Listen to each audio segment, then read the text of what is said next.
మంత్రించిన చితాభస్మాన్ని డబ్బుగా మార్చి అరుణాచల దేవాలయ ఉత్తర రాజగోపుర నిర్మాణాన్ని పూర్తి చేసి అలాగే విరాళాల కోసం ఇంటింటికి వెళ్లి ఆ ఇంట్లో ఎంత ధనముందో చూడకుండా ఇంటి బయటే నిలబడి పైసలతో సహా లెక్క చెప్పి అరుణాచలేశ్వరుడి ఉత్తర రాజగోపుర నిర్మాణాన్ని పూర్తి చేసిన ఒక స్త్రీ గురించి మీకు తెలుసా?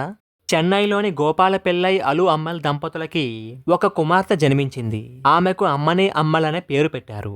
ఆమెకు ఒక వయసు వచ్చిన తరువాత ఆమె తల్లిదండ్రులు అమ్మని అమ్మల్కు పెళ్లి చెయ్యాలని ఏర్పాట్లు చేస్తున్న సందర్భంలో ఆమె ఇల్లు వదిలి ఎవరికీ చెప్పకుండా అదే ఊర్లో ఉన్న ఒక కొలను దగ్గర కూర్చొని అక్కడే ఉండిపోతుంది. ఆమెను ఎంత పిలిచినా రాకపోవడంతో తల్లిదండ్రులు బంధువులు దగ్గరకు వెళ్లి కారణం ఏమిటి అని అడుగుతారు. అప్పుడు అమ్మని అమ్మల్ స్వయంగా తన పూర్వజన్మ వృత్తాంతాన్ని ఇలా చెప్తుంది. పూర్వం తను శివలోకంలో ఉండే పరాశక్తిని అని, ఆ పరమేశ్వరుడి పట్ల తాను చేసిన అపచారం కారణంగా ఈ మానవ జన్మ ఎత్తవలసి వచ్చిందని, అలాగే తను ఇంతకు ముందు జన్మలో ఇదే ఊరిలో చెన్నమ్మ అనే పేరుతో జన్మించి తనను కామించిన ఒక తురక రాజు నుండి వెల్లయ్యప్ప సిద్ధార్ అనే వ్యక్తి సహాయంతో సప్త మాతృకల రక్షణలో ఉన్న గృహలోకి ప్రవేశించి ఆ జన్మను అక్కడే సమాప్తి కావించి ఇప్పుడు ఈ రెండవ జన్మలో అమ్మని అమ్మల్గా జన్మించానని, అరుణాచల క్షేత్రాన్ని ఎంతో అభివృద్ధి చేసిన శ్రీ వల్లాల మహారాజ్ గారి ద్వారా ప్రారంభం చేయబడి అసంపూర్తిగా ఉన్న ఉత్తర రాజగోపురాన్ని పూర్తి చేయడమే దాని కర్తవ్యమని చెప్పింది. తరువాత అమ్మని అమ్మల్ అరుణాచలం వచ్చి ఇంటింటికి వెళ్లి జోలి పట్టి యాచించి ఉత్తర రాజగోపుర నిర్మాణాన్ని పూర్తి చేసింది.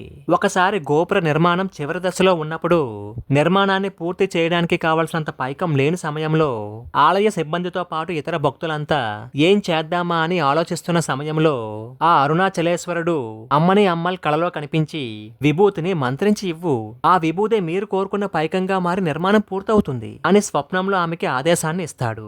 వెంటనే అమ్మల్ మంత్రించిన విభూతిని ఇవ్వగా అది ధనంగా మారి ఈశ్వర అనుగ్రహంతో రాజగోపుర నిర్మాణం పూర్తవుతుంది. అమ్మని అమ్మల్ జోలి పట్టుకుని ఇంటింటికి వెళ్ళినప్పుడు తనకు సహాయం చేసేందుకు ముందుకు రాని వారి ఇంటి వద్ద నిలబడి వారి ఇంట్లో ఎంత ధనముందో ఇంటి బయట నిలబడి అనా పైసలతో సహా చెప్పి వారి కళ్ళు తెరిపించేది.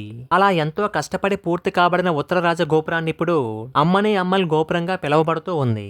ఎప్పుడైతే అరుణాచలేశ్వరుడి ఉత్తర రాజగోపుర నిర్మాణం పూర్తయిందో వెంటనే అమ్మల్ తన వచ్చిన కార్యం పూర్తయిందని భావించి అక్కడే జీవ సమాధిలోకి ప్రవేశించింది. ఈ తల్లి అధిష్టాన మందిరం ఈశాన్య లింగం దగ్గర ఈశాన్య దేశికుల మఠం పక్కనే ఉంటుంది. అరుణాచలం వెళ్లేవారు తప్పకుండా ఆ మహాతల్లి యొక్క దర్శనాన్ని చేసుకోండి. మీలో ఎవరైనా అరుణాచలం వెళ్లి ఆమె జీవ సమాధిని చూసి ఉంటే కామెంట్స్ లో తెలియజేయండి.